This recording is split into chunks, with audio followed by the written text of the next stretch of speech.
Yeah, absolutely. I think it is indeed hard to have a point estimate in terms of where we are when it comes to the carry trade, because when we think about the nature of the carry trade, this is something that has been going on for years, if not decades, and it's being participated by a wide variety of investors with very different investment horizon and risk tolerance.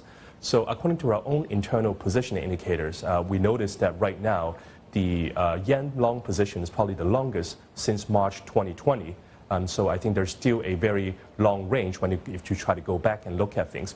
But what I think is important to note, and when it comes to Asia equity, especially in Japan, is that we are in this heightened hypersensitivity to macro variables. So for example, if you take a look at the correlation between the Japanese equity, let's say Nikkei, versus dollar yen, or even versus the US semiconductor, we notice that the correlation right now is at a multi-year high. So any movement in the currency or in the global semiconductor will have an amplified effect in our region.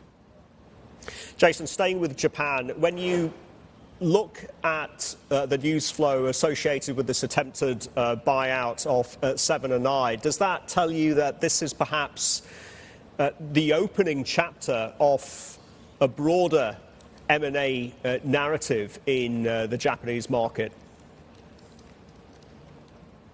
I think that's a great question. Certainly, based on the information available at this moment, it will be one of the most sizable acquisition into Japanese corporate.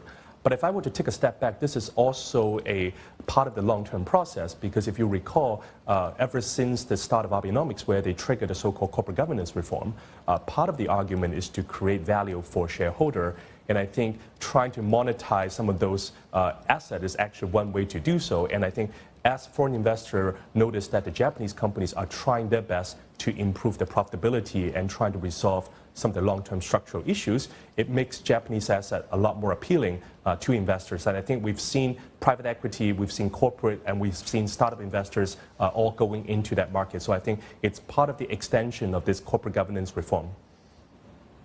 Are small caps overlooked in the Japanese context as well, Jason? Because we've been hearing a lot about them and how it's their time to shine, or do we have to be careful in terms of separating the wheat from the chaff and being very careful of these zombie companies?